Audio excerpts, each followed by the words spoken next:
সম্মানিত দর্শক শ্রোতা, আসসালামু আলাইকুম।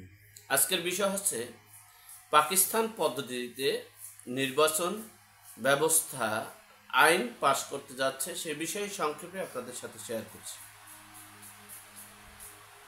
আজকে আপনারা বিভিন্ন মিডিয়ার মাধ্যমে ইতিপূর্বে জানতে পেরেছেন স্থানীয় নির্বাচনের ব্যাপারে। স্থানীয় নির্বাচনের ব্যাপারে সরাসরি কেউ চেয়ারম্যানই ইলেকশন করতে পারবে না, চেয়ারম্যানই ইলেকশন করা যাবে না। প্রথমে স্থানীয় নির্বাচনের ইউনিয়ন পরিষদের চেয়ারম্যান হতে হলে প্রথমে তাকে মেম্বার হওয়ার প্রয়োজন হবে। যদি তিনি মেম্বার হতে পারেন, মেম্বার হওয়ার পরে সেই মেম্বার চেয়ারম্যান প্রতিযোগিতা করবে, আর চেয়ারম্যান প্রতিযোগিতা করে এই মেম্বারদের ভোটের মাধ্যমে চেয়ারম্যান নির্বাচিত হবে। এই পদ্ধতিতে মূলত পশ্চিম পাকিস্তানের সিস্টেম, আর এই সিস্টেম এই জায়গায় আসতে বা এই সিস্টেমটাকে আপডেট করতে অনেক কিছু হিসাব নিকাশ আছে। Easy to say but difficult to do. একটা প্রতিষ্ঠিত প্রতিষ্ঠানকে সাথে যদি নতুন একটা প্রতিষ্ঠানের প্রতিযোগিতা চলে, সেটা সম্ভব নয়। যাই হোক, এই মেম্বার থেকে চেয়ারম্যান হওয়া লাগবে। আর একটা বিষয় হলো, এই এডুকেটেড পারসন, একজন মেম্বার হতে হলে মিনিমাম বিএ পাস লাগবে। এই পদ্ধতিটাকে আমি সাধুবাদ জানাই, তবে এটা পাকিস্তানের সিস্টেম। এই পদ্ধতিতে পাকিস্তানি প্রচলিত নির্বাচন ব্যবস্থা আছে।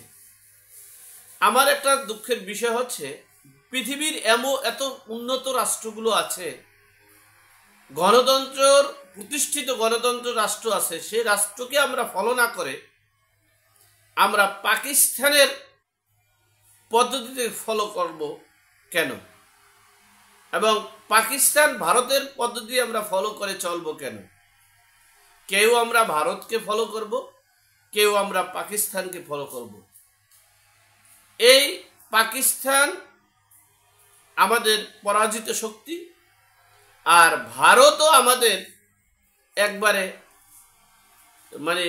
বাংলাদেশের জন্য বন্ধুত্ব নয়, পরিপূর্ণ বন্ধুত্ব নয়। তাহলে আমরা ভারত আমাদের প্রতিবেশী রাষ্ট্র হিসেবে যতটুকু সম্ভব তাদের সাথে সম্পর্ক রাখা ততটুকুই রাখবো। পাকিস্তান আমাদের পরাজিত শক্তি, আমরা সেই পরাজিত শক্তির সাথে যেভাবে আচরণ করা, যেভাবে তাদের সাথে চলা, এবং একটা রাষ্ট্রের সাথে যেভাবে যতটুকু সম্ভব কূটনৈতিক শিষ্টাচার অনুযায়ী চলা, কিন্তু আমরা তাদেরকে ব্যবহার করব, তাদের সহযোগিতা নেব, তাদের সাথে আঘাত করে দেশটাকে একটা ভিন্ন খাতে নিয়ে যাব, এটা হতে পারে না। যাই হোক, সর্বোপরি কথা হচ্ছে, এই পাকিস্তান পদ্ধতিতে স্থানীয় নির্বাচনটা, তবে এই স্থানীয় নির্বাচনে প্রতীক থাকতে পারবে না, এটার জন্য সাধুবাদ জানাই। এই প্রতীকের কারণেই জনগণের মূল আকাঙ্ক্ষা, জনগণের স্বপ্নের চেয়ারম্যান প্রার্থীকে ভোট দিতে পারেনি। জনগণ আসল জনপ্রতিনিধিকে যাচাই করতে নির্বাচিত করতে পারেনি। যদি প্রতীক দেওয়া না হয়, তাহলে স্থানীয় নির্বাচনগুলো জনগণের প্রত্যক্ষ ভোটেই নির্বাচিত হবে। আর একটা বিষয় আমি সবসময় বলেছি, যেই এজেন্টদের মাধ্যমে ভোট গ্রহণ করা হবে, অর্থাৎ ভোটার দিবে, সেখানে যেই এজেন্টরাই উপস্থিত থাকবে, ঠিক সেই এজেন্টদেরকে, কোনো এজেন্ট চেঞ্জ হবে না, কোনো বুথ চেঞ্জ হবে না, সেই ভূতই, সেই এজেন্টরা, সকল এজেন্টরা ভোট গণনা করে সেখানে একটা লিখিত, প্রত্যেকটা এজেন্টের কাছে একটা লিখিত দেওয়া হবে, এই কয়জন ভোট, এই কয়টা ভোট অমুকে অমুক দলে পেয়েছেন।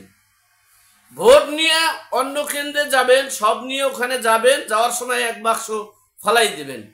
এরপরে আপনারা ভোট চুরি করবেন। এই চোরের খনি, সেই সিস্টেমটাকে আপনারা এখনো রাখতে চেয়েছেন এবং সেই চোরের খনির মাধ্যমেই আপনারা নির্বাচিত হতে চেয়েছেন। এই দেশে, এই বাংলার মাটিতে অপকর্মের ঠাঁই বাংলার মাটিতে হবে না, এটা নিশ্চিত করে ধরে নিতে পারেন। আমি আওয়ামী লীগ সরকারের আমলেও বলেছিলাম, এই অবৈধ নির্বাচন আর এই অসুষ্ঠু, মানে আমার প্রত্যক্ষ আমার ইউনিয়নে একজন বিদ্রোহী, নৌকার বিদ্রোহী প্রার্থী হইয়া সেলফি দিয়েছে। কিসের সেলফি দেবো কেন? আমার যদি জনসমর্থন থাকে তাহলে আমার জনগণ আমাকে ভোট দিবে, আমি সেই জনগণের ভোটে নির্বাচিত হব। এই দেশে, এই চোরের দেশে, এই বিকৃত মস্তিষ্কের মানুষের নির্বাচনী ব্যবস্থা স্বচ্ছ করা সম্ভব হবে যদি এখানে অন্য রাষ্ট্রের হস্তক্ষেপ থাকে, যে নির্বাচন সঠিকভাবে করতে হবে। আর সবচেয়ে আমি যেটা মনে করি, কোনো সেন্টারের ভিতরে কোনো প্রার্থী ঢুকতে পারবে না, এজেন্টের বাহিরে কোনো লোক ঢুকতে পারবে না। এই হলো দুইটা অপশন।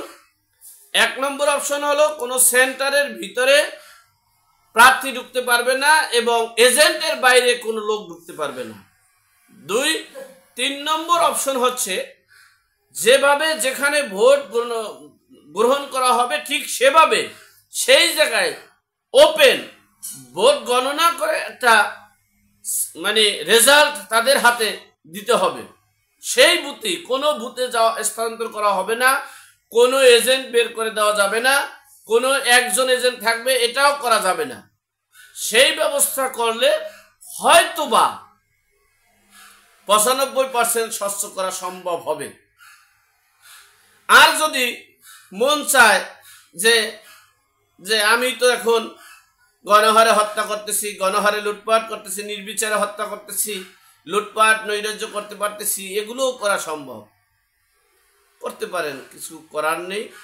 আমরা পারবো যতটুকু আপনাদের সাথে আপনাদের দিক নির্দেশনা দেওয়া এবং নেওয়া, এতটুকুই পারবো। কিন্তু আমরা কখনোই আপনাদের অপকর্মকে, কোনো রাজনৈতিক দলের অপকর্মকে গ্রহণ করব না। আল্লাহ আমাদের সকলের বিপদ আপদ বালা মুসিবত থেকে হেফাজত করুক, আমিন। আসসালামু আলাইকুম।